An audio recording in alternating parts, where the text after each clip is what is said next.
So we've enjoyed our season of Advent. Christmas Eve services were wonderful, and so we go back to our sermons. We go back to our sermons on the fruits of the Spirit. We talk about love, joy, and peace, and so today we talk about patience. Is there anyone here that would admit to saying that I'm a patient person? Not a lot of us raising our hands on that one. The reason is because it's a virtue that's ongoing. It takes practice. It's something that God works with us day by day, year by year, to become more patient. Have you ever purchased a piece of furniture, a toy for your child, or a household item? Now, on the outside of the box, it had the words, "Some assembly required."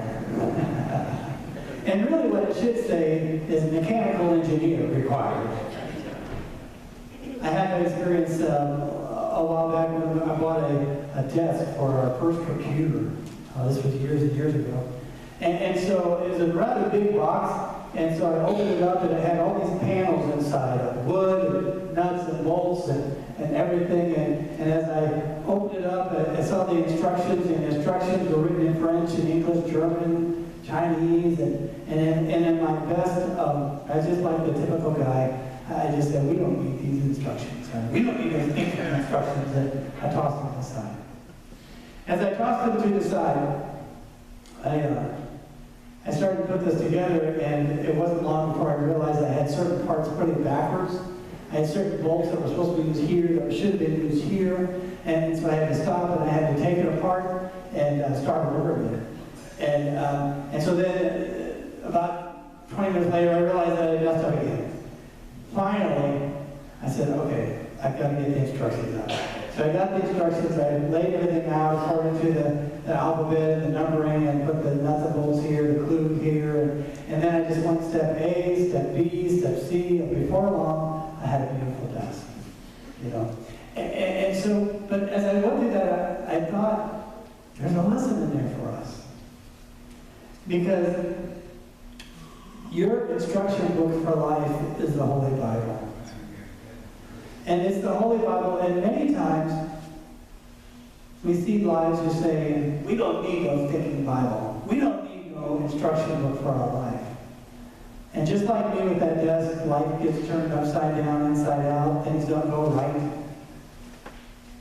Until we get to the point where we look to God and say, help. And then maybe we get the instruction book out again. And so I want to encourage you that as you walk through this life to open the instruction book first in your lives. So today we continue to talk about patience. They say that it is a virtue, and that is correct, but it's the virtue that I struggle with the most. Maybe you do too. There's two that I struggle with. Patience and perseverance. I remember when I was in high school, I was asked a question on a survey. It said, what is one of your pet peeves? And I quickly answered, sitting in my car as I'm waiting for a slow-moving train to cross the tracks. Sadly to say, even at an early age, and nearly 40 years later, something has not changed all that much. If you ask my wife, she will say that also applies to sitting in long traffic lines. Someone driving in front of me going 10 miles under the speed limit, or having to stop at one of those many Chicago highway toll booths. Thank God for the easy pass that we have in our dashboard now. As I've gone through this life, I've understood that this is the definition of patience. Patience is the ability to endure difficult circumstances such as perseverance in the face of delay. In other words, having to wait. As a Christian, I know that God wants me to become more like Jesus Christ in my life. Therefore, I need to become more patient in my life, just like Jesus was patient. If we stop to think about it, folks, we call ourselves Christians. We don't call ourselves Moses or Daniels or other prophets. We call ourselves Christians. And if we call ourselves Christians, then we need to model our life after Christ. So as we look at the life of Christ, there's one thing I've noticed. Jesus was never in a hurry to go anywhere or do anything. I've hunted the scriptures, and I tried to find a place where it said Jesus hurried there, or Jesus was in a rush to get there. I just never found it. In fact, it seems to be just the opposite, that he was rather slow and methodical in his life. The only thing that he rushed forward to do was perhaps go to a Roman cross and die for us at the early age of 33. Do you remember the story of Jesus feeding the 5,000 on the Sea of Galilee? I've been to that meadow, this beautiful, huge meadow, right on the shores of the Sea of Galilee. And I can just imagine 5,000 people there waiting to hear him speak. And suddenly someone said, well, it's supper time, we need to feed the people. And Jesus looked at the disciples and said, well, what do you have to feed them? All they had was 2 fish and 5 loaves that a little boy gave him. And Jesus said, okay. And I'm sure some of them maybe thought, well, let's go into town and get more food, but there is no 7-Eleven, there is no Kroger to get food at that particular time, and more than likely they were very hungry, those 5,000 people. Jesus prayed over it, gave it back to his disciples, and said, start handing it out. And the miracle happened. Everyone had enough to eat, and they shared. And do you know how many baskets full of fish and bread was left over? 12. Jesus was in no hurry at that particular time. He knew what had to be done, and he did it. There's another story in the Bible I think that's important for us to recognize, and that's the story of Jesus with Lazarus. In John chapter 11, verses 5 through 10, Jesus loved Martha and his sister and Lazarus. So when he heard that Lazarus was sick, he stayed there where he was 2 more days. And then he said to his disciples, let's go back to Judea. So, most of us, when we hear that a friend is on their deathbed, we go to the hospital, we go to visit them, we get to where they're at to say our final goodbyes, and we'll see you in heaven. But Jesus said, no, let's yonder off 2 more days in Judea. Jesus said in verse 9, Jesus answered, are there not 12 hours in a day of daylight? In other words, calm down, guys. We'll get to where we need to go. And then we jump forward to verse 32, where Jesus comes into Bethany. And in verse 32 it says, when Mary reached the place where Jesus was and saw him, she fell to his feet and said, Lord, if you had been here, my brother Lazarus would not have died. When Jesus saw her weeping, and the Jews who had come along with him also weeping, he was deeply moved in spirit and troubled. Where have you laid him? He asked. Come and see. They replied. And then verse 35, 11:35 of John. It's the shortest verse in the Bible. 2 words. Jesus wept. It's actually a beautiful verse. And it's a beautiful verse, and I'd like to bring it to the attention of the men in the room today. Because it illustrates to us that Jesus is a man who said it was okay to be emotional. He loved his friend Lazarus, and he wept. I've heard it said that when we cry, we see the world differently. I believe that to be true. And if you live long enough on this earth, you know that that is true. Then Jesus said, then the Jews said, see how he loved him. But some of them said, could not he open the eyes of a blind man and have kept this man from dying? Jesus, once more deeply moved, came to the tomb. It was a cave with a stone laid across the entrance. Take away the stone, he said. But Lord, said Martha, the sister of the dead man, by this time there is a bad odor, for he has been there 4 days. Then Jesus said, did I not tell you that if you believe, you will see the glory of God? So they took the stone away, and Jesus looked up and said, Father, I thank you that you have heard me. I know that you will always hear me, but I said this for the benefit of the people standing here, and they may believe that you sent me. When he said this, Jesus called out in a loud voice, Lazarus, come out.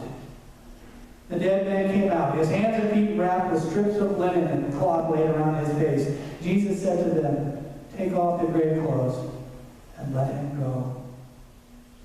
Did you imagine Lazarus being dead for 4 days and suddenly waking up and seeing all of his friends around and saying, "What day is it? What time is it?" Being given life a second time. Something else I've learned about patience in my life. Patience is a form of action. Being patient is a form of action. Let me give you an illustration. As many of you know, I love to fish. And I go fishing, and for some reason, I'm able to sit and watch the end of the fishing pole for 8 to 10 hours, waiting for that big fish to jump on the line. Now, I can't wait 10 minutes in line at the grocery store, but I can wait 8 hours for a fish. But it produces action, and 3 weeks ago in South Carolina, and went fishing, and on hour number 4, the pole went meow, and I brought in a 45-pound catfish. Now, what if after hour number 2, I said, "Boy, I give up. This is boring." So patience produces action, and it will in your lives as well. It also produces results. Did you know that patience can produce wisdom? Do you remember King Solomon, who was known as the wise king? He asked God for wisdom in his life. Do you remember the story of the 2 mothers who came to him? Each of them were pregnant, gave birth, they lived together. One gave birth, had the baby. A few days later, the other had given birth. And as they both were sleeping with the baby, one of them killed the baby by sleeping on the baby. And what she did next was mean and evil. She took her dead baby and replaced it with a live baby as her own. And then the mother noticed that the dead baby that was in her bed was not her baby, but that this other lady had stolen her baby. So the 2 of them went to King Solomon and explained this story about this baby that is actually hers, but this other woman had taken her baby that had died. And Solomon was patient. And I suppose he could have been quick to judge on this. He could have flipped a coin and said, "Okay, you get it." Could have looked at the baby, held it up to the mothers and saw which one maybe it looked like the most. But in his wisdom, in his patience, he said, "Bring out the sword and let's cut the baby in half." I don't know how that would fly today. Probably not too well in the court systems. But Solomon knew what was going on. He was a patient man. And then suddenly, the real mother shouted out, "No! Don't do that. Let the baby live. Let the other mother have the baby that the baby may live." And then Solomon knew exactly who the mother was, especially since the other mother said, "Yeah, go ahead, cut the baby in half." I found it in my lifetime that the people who are most quiet are the best listeners. And because they don't quickly respond, I believe they are the ones that perhaps have wisdom. You ever hear that at a funeral where you hear said this person was a man of few words, but when they spoke, we listened, we knew that there was depth and wisdom to what they said. They are typically patient people. The final illustration I want to give to you is about the founder of the United Methodist Church, John Wesley. John Wesley was born in England in 1703 to the son of Samuel Wesley, who was the pastor and the priest of the Anglican Church at Epworth in England. And as he grew up, he became a pastor himself, a great theologian. And he came to America in 1723 and tried to start preaching, and it just didn't go very well. He was only here for about a year. He got sent back to England. John Wesley was patient. And as a result of his patience, as a result of his perseverance, as a result of his success, the United Methodist Church was born. But not just the United Methodist Church. We are 13 million strong. But here are the other churches that have been birthed because of John Wesley.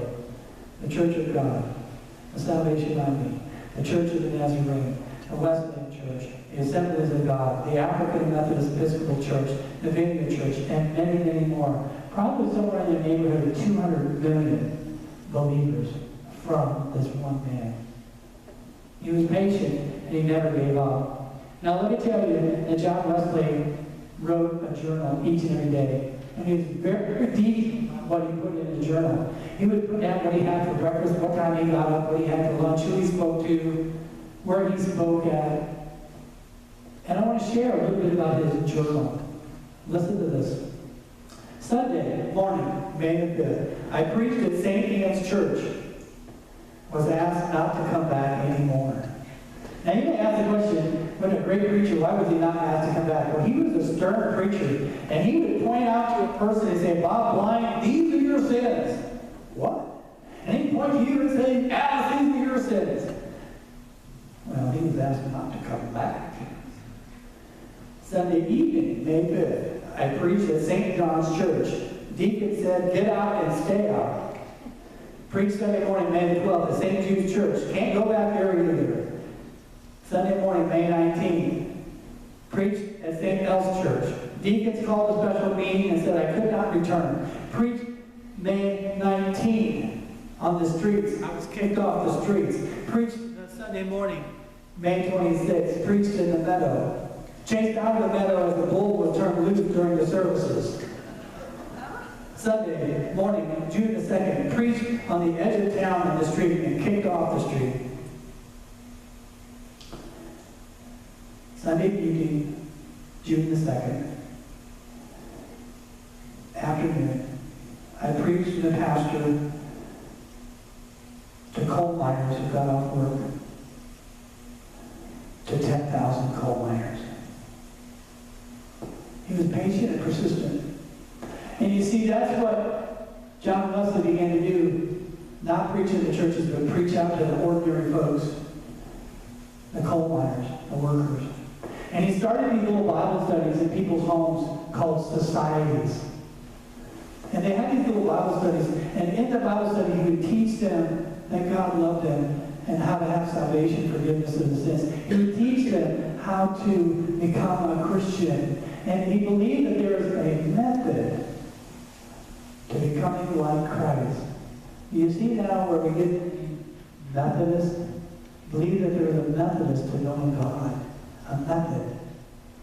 And if you understand the timing of this, it's a little history lesson for you in America. This would have been about 17